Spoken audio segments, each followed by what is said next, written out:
Escolheste-nos, Senhor, nós tão fracos, nós tão lentos, mas quiseste...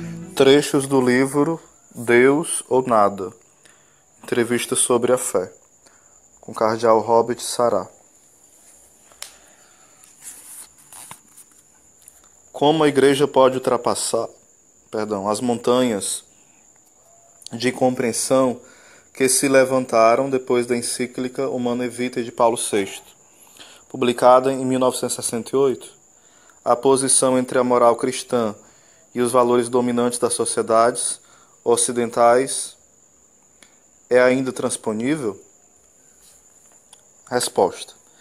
É importante situar esse antagonismo no contexto da secularização e da descristianização, o afastamento de setores inteiros da sociedade moderna em relação ao ensinamento moral da Igreja, e juntamente com a ignorância e a rejeição de sua doutrina ou de sua herança cultural.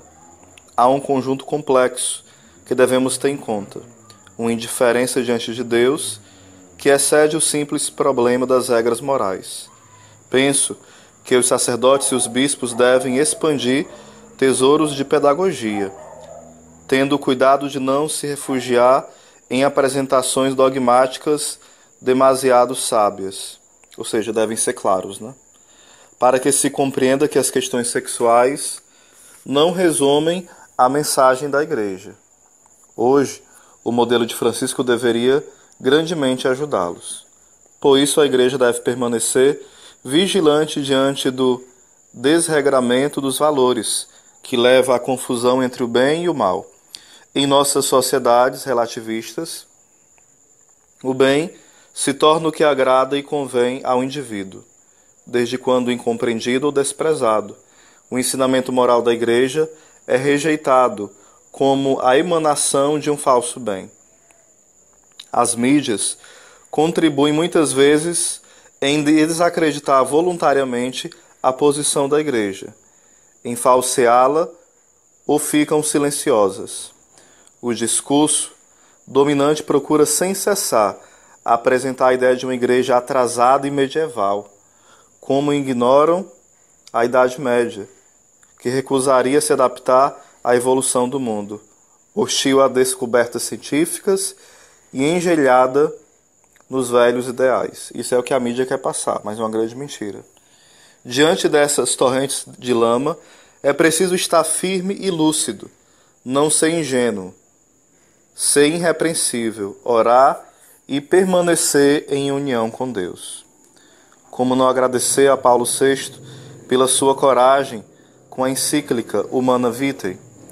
Esse texto foi profético, ao desenvolver uma moral que possa defender a vida.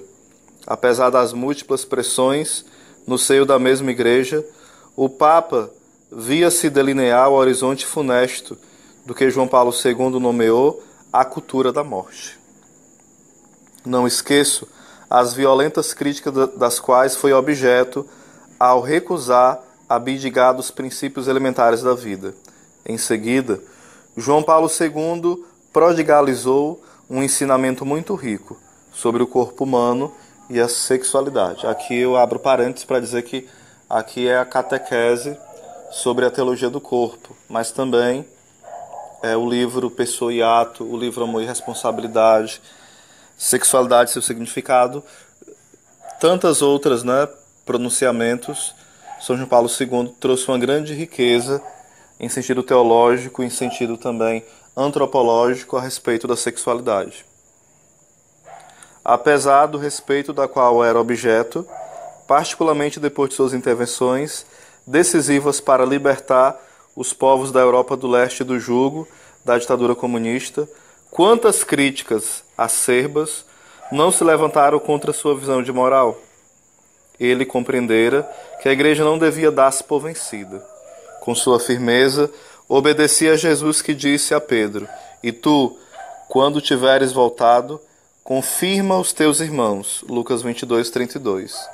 Creio que a história dará razão à Igreja, porque a defesa da vida é uma defesa também da humanidade. Hoje, tantas organizações e grupos falam da libertação da mulher para que ela seja senhora do seu corpo e de seu destino. De fato, explora-se o corpo da mulher e utiliza-se em numerosas circunstâncias, muitas vezes para fins comerciais e publicitários, por ser apenas uma simples mercadoria e um objeto de prazer. Em uma sociedade super erotizada que pretende fazer crer que o homem não se realiza plenamente senão por uma sexualidade aberta. Parece-me que a dignidade da mulher conhece grandes retrocessos. O Ocidente é o continente que mais vergonhosamente humilha e despreza a mulher, desnudando-a publicamente e utilizando-a para fins comerciais do mero prazer, fins hedonistas. Mas é louvável que muitas mulheres possam acessar uma educação superior.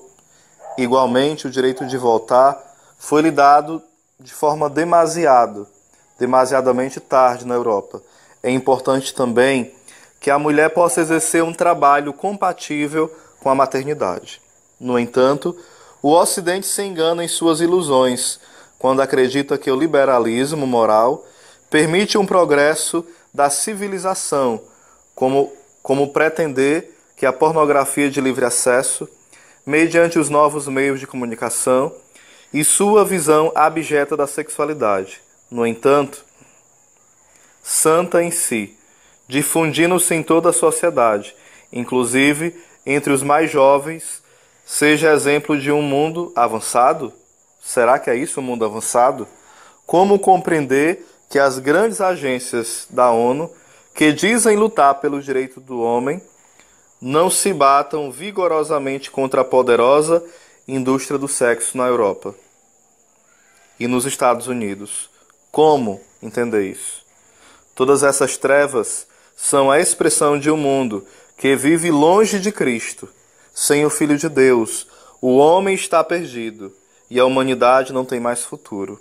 Hoje, a Igreja deve combater contra a corrente, com coragem e esperança, sem temor de levantar a voz, para denunciar os hipócritas, os manipuladores e os falsos profetas. Em 2000 anos, a Igreja afrontou muitos ventos contrários, mas no fim dos caminhos mais áridos, conquistou-se sempre a vitória.